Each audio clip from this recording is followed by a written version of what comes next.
Hi, I'm Kathy, and we're going to paint water lilies. So I guess you're very familiar with the wonderful work of Claude Monet. Claude Monet did water lily paintings. Of course, they were done in oils when he lived at Giverny in France. Here's another example of beautiful water lilies done very impressionistically. Of course, in watercolor, we're going to think about it a little differently. I have some references here on this.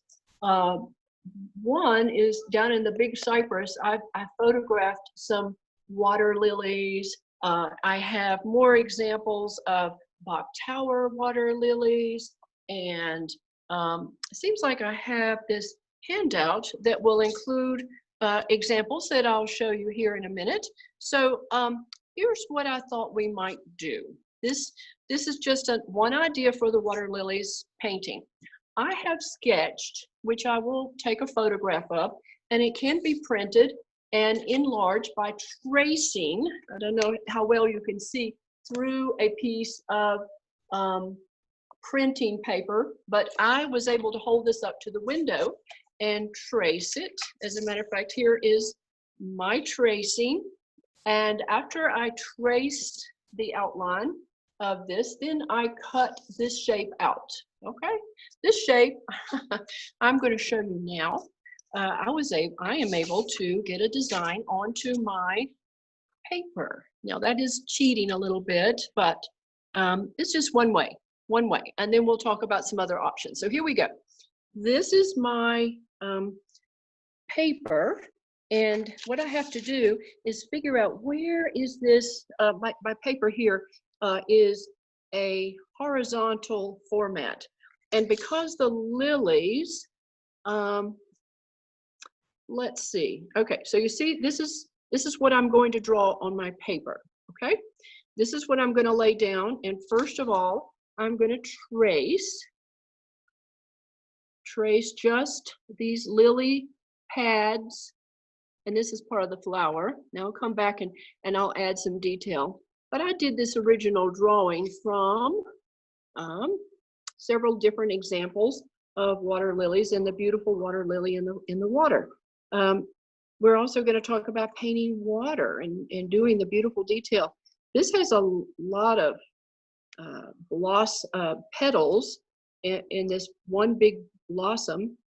And so even though I'm tracing this, I'm going to come back and refine my sketch. If this is a way you would like to go, fine. If you would just like to observe one of the examples from the handout, that's also fine. Now, this did not give me the detail that I'm going to need in the center. See, the flower itself. So I've kind of observed these lovely, if you can see from my photo references here, and maybe I'm looking a little bit at this flower too. They're all different kinds of water lilies to look at. Okay, so observing this one, it has these yellow centers, very similar to Monet's yellow centers with these lovely green pads. So I'm going to do just that here. I can reference the fact that these are individual petals coming down, and that this is the center of my flower. This is the yellow part. Now, right here, I have, and this is where I'm getting that particular petal from right here. I have this petal, and then I have others that are coming down. And I just bring these, it's sort of like the bottom of the flower here has other individual petals. Some are long and some are short. You don't want them all to be the same size. And then I would like to indicate where some of the petals overlap each other, and maybe add a petal here and there. Okay, so it makes my flower more realistic by doing just that. All right, Water lilies are beautiful, and sometimes they're pink, sometimes they come up on a large stem. Now I just made a little shape here because I didn't want them all to be going radial, and I wanted to show that every now and then you might have, oh, there's a long one and there's a short one, okay? So that here, let's see, this is part of the lily. So this is part of the big leaf that's floating in the water. And here is another one. So if I shift this back and forth a little bit, you can kind of see that these are just going to run off. We're going to do water around this. And we're going to use some really bright cerulean blue. So since the flower, sometimes I think I have too much pencil line. I know that softening up some of the pencil lines might be a good idea, especially with this being a white flower. And I want to have some blue shadows. I already like it a little bit better by softening the lines, but this is going to be bold in the center with my yellow. So I like sharing the palette real quick with you because obviously we've got to use a lot of different colors. Well, maybe not a lot of different colors because we know we're going to have that yellow. And I think I must have had a little orange already on my brush. I need to make sure it's a clean yellow. All right, so I'm going to put a little yellow over here to go with my green. This is going to be the leaves of the water lilies have a green and they have some darker areas. So whoa, you see, I like to use that purple to darken my green, but obviously it can't be there's a pretty color, but I wouldn't call that green. Let's get a little more green in here. All right, there's more of a still green-gray, isn't it? No, that's too bright. So I keep playing until I get right where I need to be. And if I need to stick the brown in there, that burnt sienna brown, then that's what we'll do. There's the green I'm looking for. Okay, do I have that green?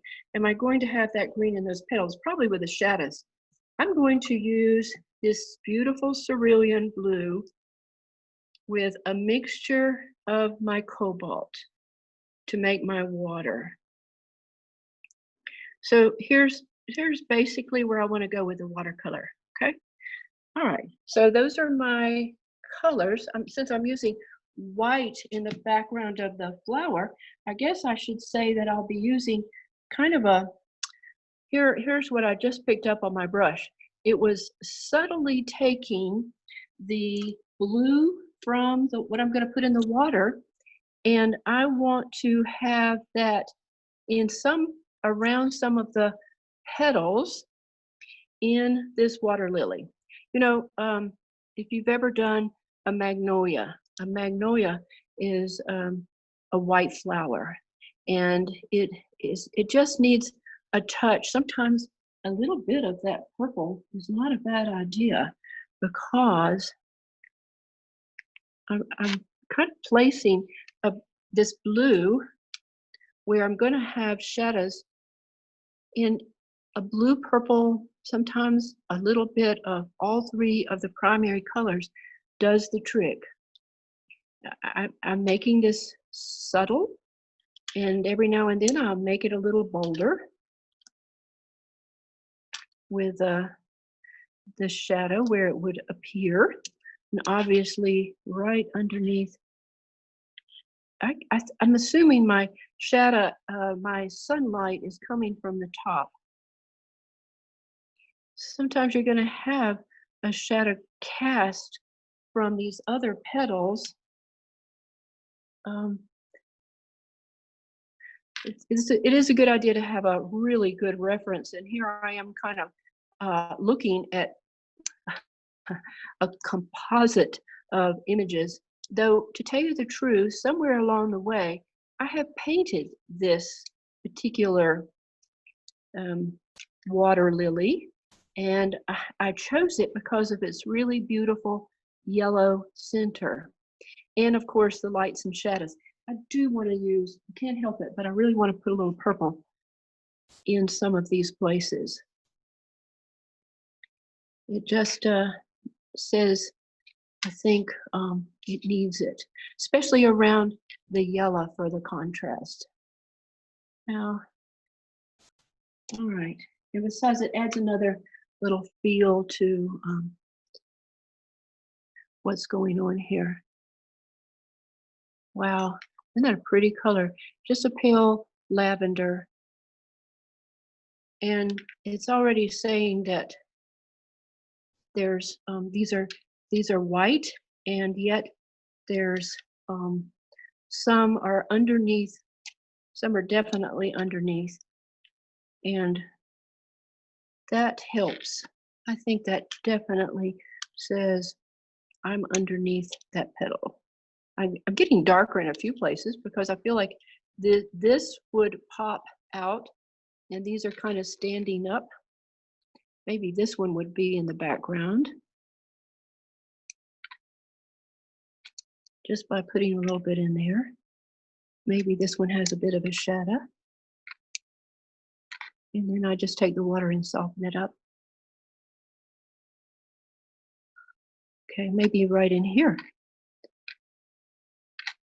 Maybe that would be pretty shadowed too. Okay, so I need to do a little more, but for now that's starting to read like white, and I want to go ahead and paint this bright yellow. I'm looking at the center, and it looks like it's got a little green on it.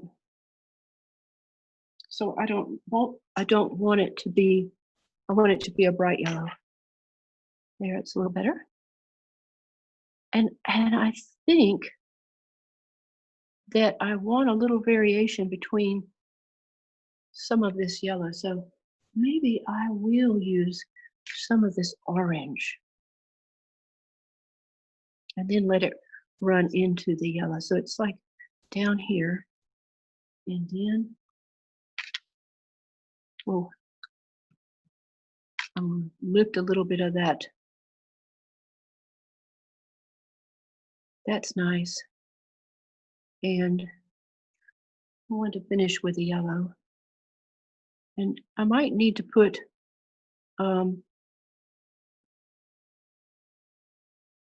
I'll let that be a piece of yellow too.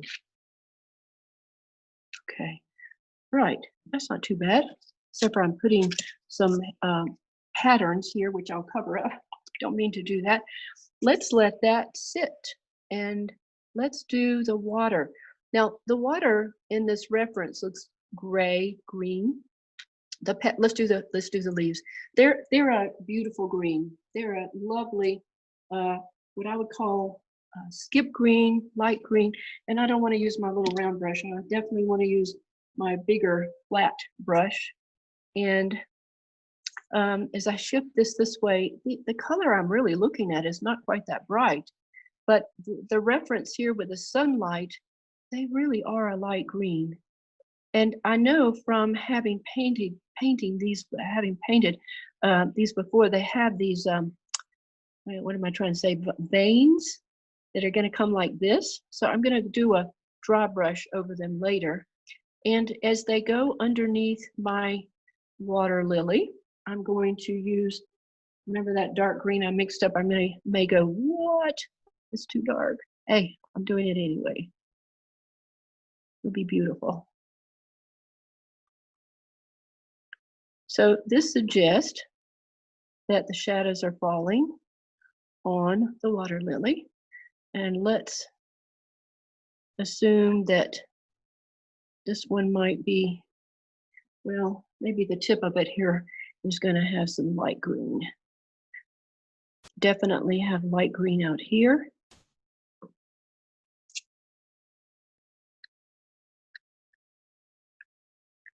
And so I'm putting on a coat, just a wash, if you will, of this green. And I had too much paint here, so I'm going to lift. And it did go quick to do the sketch from the handout, but you could do your own version with a couple of water lilies, lily pads, I should say. The water lily could have You could even deal with a whole composition. I'm always saying don't put your flower right in the middle. Hopefully this flower is shifted a little to the right and up. So it's always better to have it high rather than low. I'm thinking it's just a matter of having something at the bottom of the page that works, that supports your design. All right, so I'm just using up the last of my lovely green, and while I'm thinking about it, I'm gonna see if I doubt this even shows up, but if we did this little design, which is what happens with the lines in the water lily, they might show up. They might not show up. I can put them in later. But while this is going on, I want to say that this is going to be dark because this particular water lily is not extended very high above. It's kind of sitting right on top of this lily pad. And so my shadows seem to be a little diffused, and they're coming out from the flower here. So they're kind of making a little bit of a reflection, a shadow, excuse me. Now these look a little bit flat. Maybe I better leave that alone. Okay, I'll trust that. I may have to darken these later. Well, maybe I can do them right now. I didn't want them to look like two different kinds of shadows, so I need to darken these.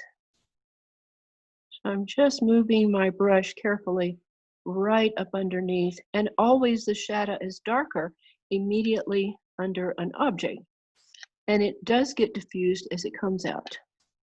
So we're just darkening where we should have the darkest shadows. All right, so that's a little better. And next, I want to, well, I don't like that, so I'm just going to soften it. And I think I'll like it better. All right. The line that happens here, and then I think I will wait and do dry brush. So there's another thing I feel like doing with my yellow orange in the center of the flower. It just feels like it needs a little detail, and I'm pretty sure these are little short guys. I made them look like definite petals, but I'm pretty sure there is this thing going on. And I want to go with a little bit of brown to distinguish where it might be going into the inside of this, and how there might be some darks here.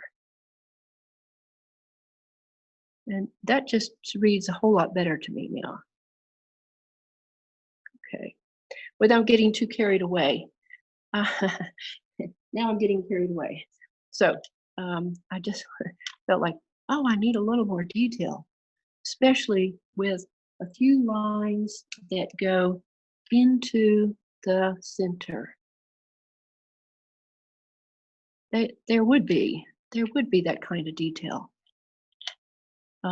You would observe it. All right, so already I like that. Now my water is going to just be like we have always done in the past.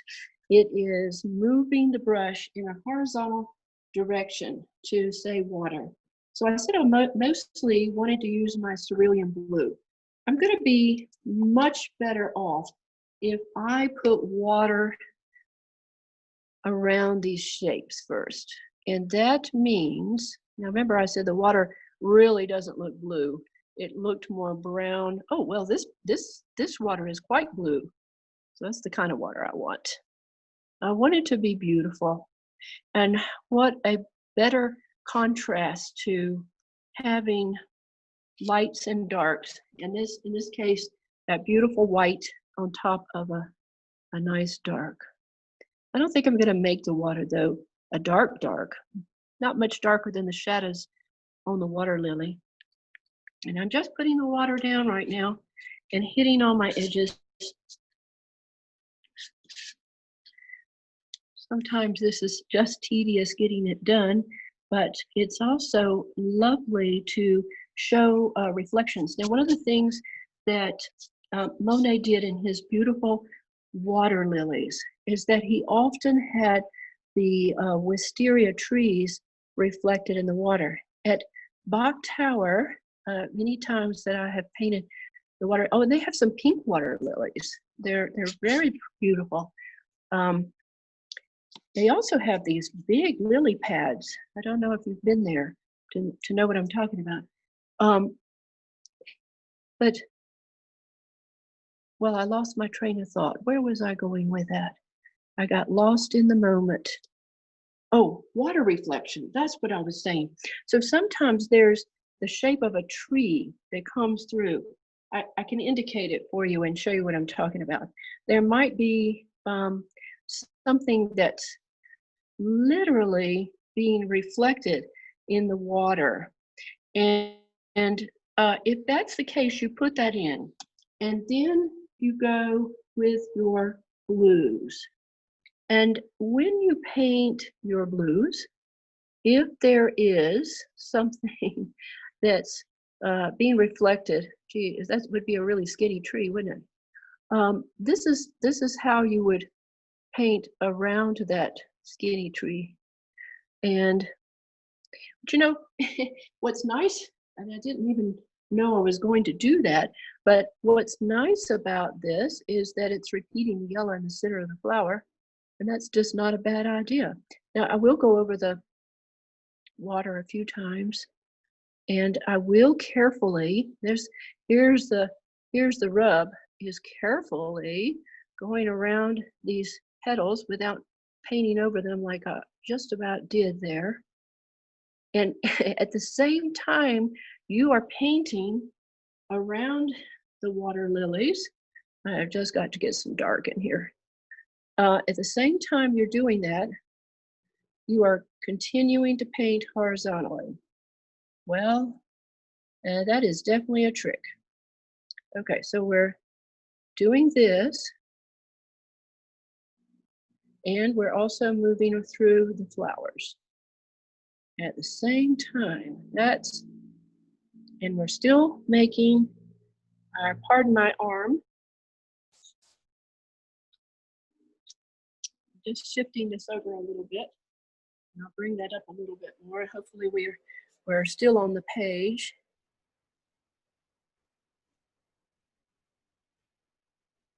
And we're still keeping that little reflection that I wasn't going to do, but I'm glad I did it.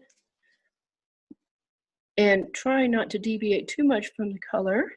So I want, before this dries, please let me get in here and paint around this so I have the contrast. Okay, I like the fact that there is a little opening here for the water to be seen through that space. Otherwise it'd be a real solid looking flower. It needs its variations like anything else. And gosh, I'm kind of liking the lighter blue. I know I'll go back no matter what and put some dark in there, but sure am liking it right at the moment. It's a beautiful blue, isn't it? Oh, and I know I'm gonna run out of my water here. Well, at least I got it pretty wet down here. And I am moving back and forth between that cerulean blue and that, wow, I just decided to give it a little more shadow. Huh. Oh, well, I think I'm okay with that. So I use the blue to create a little more shadow. And I need to keep going and not get distracted with a plan. Isn't that a pretty blue? As you get to the bottom of the page, honestly, your strokes should get bigger. And that means that you're suggesting the water. And I am still using the cobalt and the cerulean. And sometimes there's a little bit of a shadow underneath these lily pads. I'm going to leave some of the white. It's a little bit too much. Now, even though I'm following the edge here, still have to come back. Let's see, maybe you need to see this bottom here. Okay, and in the language of, I said there'd be a little shadow underneath this lily pad. So I'm making that darker. I forgot to really paint that edge there. Well, that might be a little dark. And I want to go darker here. I actually ended up with a little bit of green. I'm pretty happy with how the water is already reading like water. I'm going to switch over to a smaller brush. I'm using the same. This is too wet over here, but I can see that this is dry.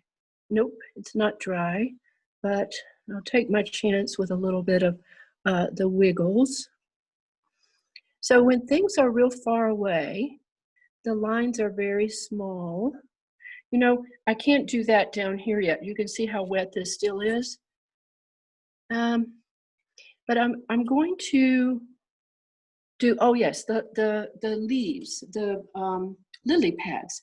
I wanted to put a little more dry brush, and I do the dry brush. I put that dark green on it, and then I kind of dry it off.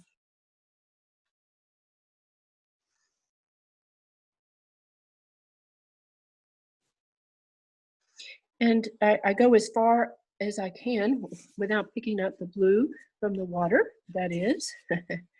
I try to go as far as I can until all the paint runs out. There's not much paint left on it right now, so I have to pick up a little more. And this is not very dry brush, so that's too wet.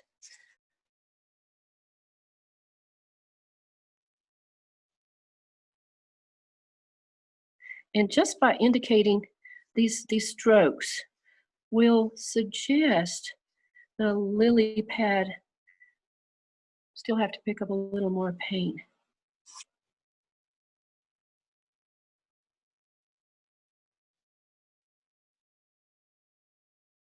And since I didn't finish this edge, I think I'll take care of that now and maybe give it a little texture, as sometimes it has that. I've even seen a little red tinge. It's as though the lily pad is wet on the edge. Now, I didn't mean to go over this one, but I did with the water, so bear with me. I'm going to try to fix that. And it'll run a little.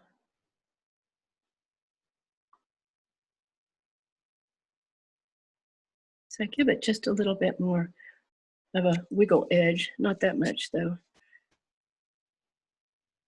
Now, I'll try to put some more lines in the water, and we are just about finished. It's still too wet here, to be perfectly honest with you. So I think I'm going to have to add, yeah, see, it worked pretty good over here, except for right there. It worked pretty good here. And you see how just doing a few of those little strokes make it read more like the water. Now, this is called calligraphy when you dance across. You can use a rigger. Which when you use a rigger, you should have your brush. A rigger is just a really long, bristled brush. I don't mind having a little bit of control. See, this is really working here, but in this area, I would have to make these a little wider by laying the brush down. Up here, I would keep my lines thin and just sort of wiggly through the water. Down here, I'll do the same thing, only making them a little thicker. All right, folks, I'm going to call this painting finished.